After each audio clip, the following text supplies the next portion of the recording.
name is Bukari. I work with the tourist team in East Gonja, Salaga precisely, and play the role of chairman for the tourist board. We are currently at Wankambai. Wankambai is a stream where the slaves were washed and sent to the market. Normally they would travel a long distance, they get exhausted, they get dusty, and they will have to clean themselves and then go there. During the rainy season, the water flows in the stream and it runs, so it was easy to wash them here. But because we have also a long dry period, the slave masters and the residents decided to make wells, and one of them is here. They made the wells here because it was easier to get the water from here. If you look at the well, you would find that the top is laterite, stone. They would have to break the stone and get down to where they can easily tap water. And from the water in the well, they would use it during the dry season to wash slaves and also use it for domestic purposes. The wells were not made only for the slaves. They were using them for their household activities, for construction and for many other things that were taking place in town, for cooking, for building, for drinking, and anything that was about. And because of the slave labor, it was cheaper to construct the wells. And so Salaga at the time was known as a town of 1,000 wells. So if you mention in history a town of 1,000 wells, then you are referring to Salaga. And here at Wankambai, we can count a good lot of the wells around. They have bored a lot many wells. Some of them are silt up, but there are a few that the District Assembly and the Tourist Board are trying to preserve. So you see new construction. They are built up and they have protected the wells around.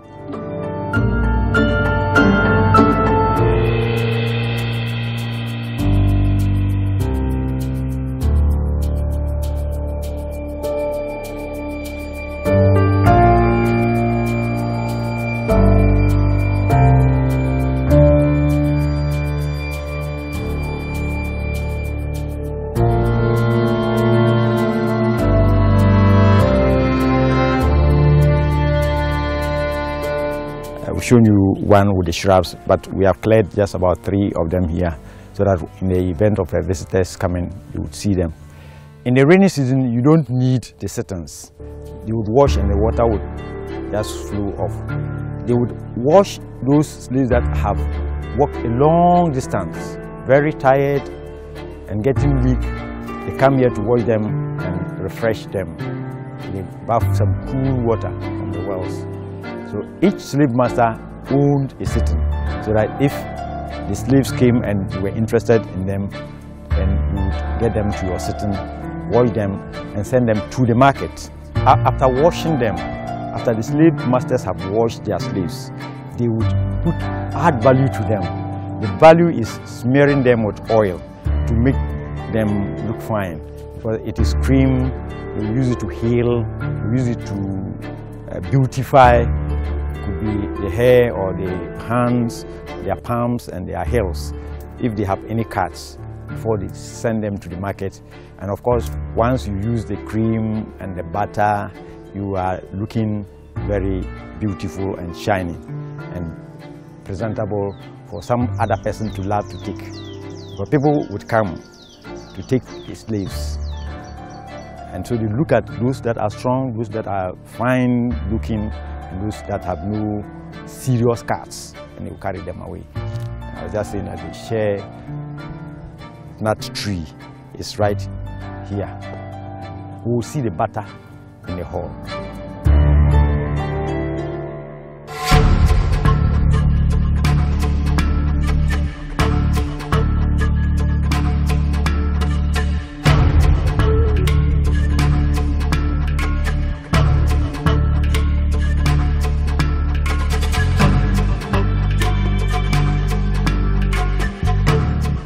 We are now at the slave cemetery. This place was reserved for the slaves who passed on during their movement from Salaga to the south. They came here, some could get ill, some died as a result of tiredness and other mishaps. And it was right for the people in Salaga to find a rest place for them. And this spot was used as a slave cemetery. The slaves that passed on will come and make burials or graves for them and bury them. There used to be a very big baobab tree, and of course the town had not expanded up to this point then. It was a big thicket, a small forest where you could lay them to rest. So they were laid to rest here. Unfortunately, the tree fell some 5 years back.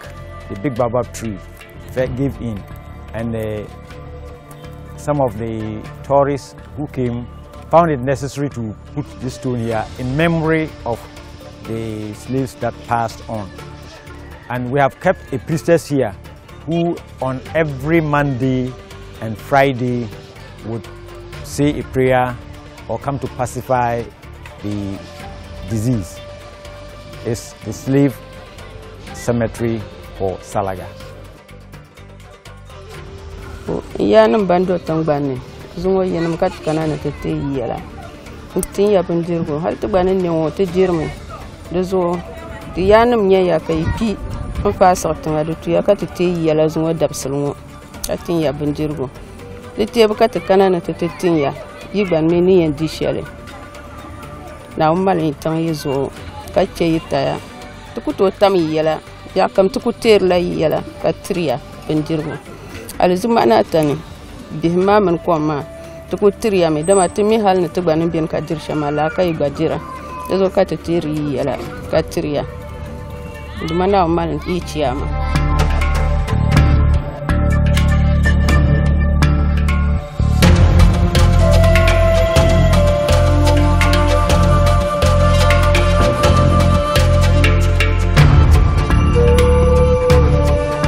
This is the place where the tourist board and the district assembly have found it necessary to construct a place to preserve some of the things that were used of old, and especially related to slaves. It is the intent of the assembly to bring in some more items, but so far we've been able to gather a few items. We mentioned that Salaga was called a town of 1,000 wells. You see this bar is a very heavy bar, very heavy indeed, used for the construction of wells to break stone so that you could get into the basin. This is a spear, steel. You could also join it to wood, and it was used by the slave masters to protect wild animals from hurting them when they were going around. This is a Danish gun which they were using also to keep off wild animals and also from other attackers, because you could be carrying some wares and somebody could attack you and collect. So if you had the gun, you use that. It's a Danish gun. It's quite a heavy gun. These are the chains. We have the swords and we have the guns. These are a few of the relics we have around, and we are preserving them for tourists who are interested in seeing them and or who want to have a feel of them. This is one of the spears. This is a Danish gun. That is a spear, a shackle, a spear, a gun, and a bar.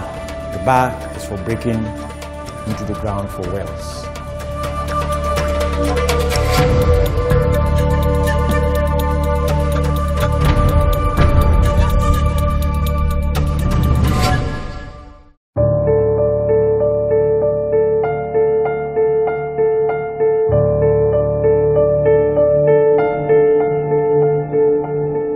Africa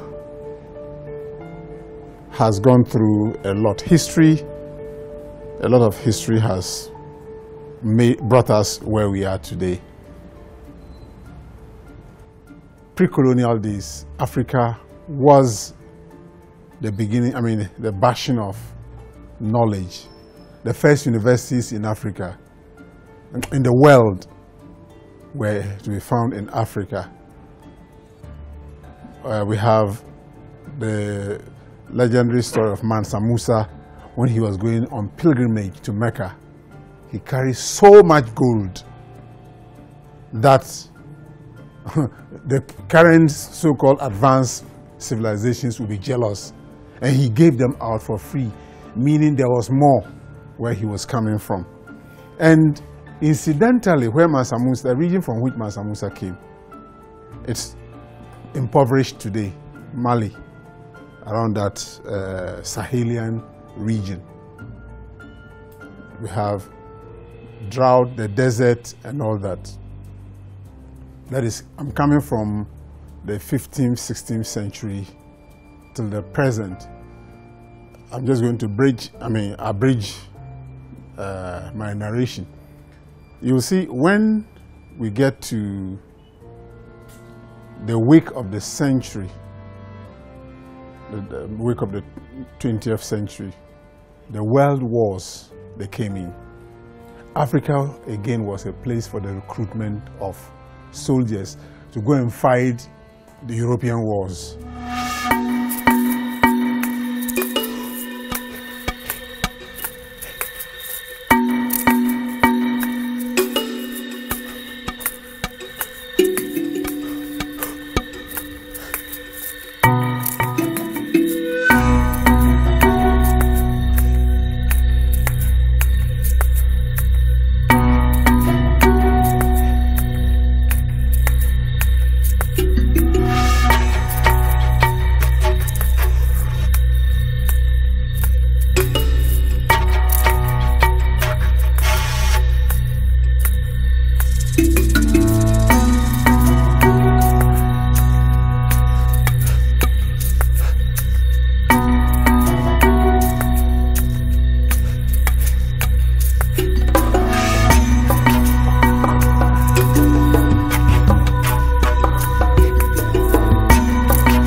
Europe saw in Africa a place where raw minerals could be exploited. That was where the scramble for Africa came in. The colonialists taking everywhere. Maybe if I will step back a bit, I talked of slavery. Slavery, the slave masters. In the case of Ghana, we have had the Portuguese, the Dutch, the English.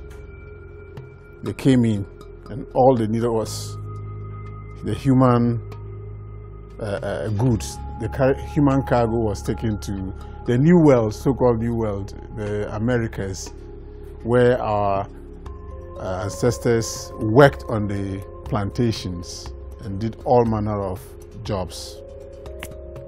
All these depopulated the continent. And the advent of colonialism, as I was saying, was another device to get cheap labor from our people, and then to get cheap minerals to exploit.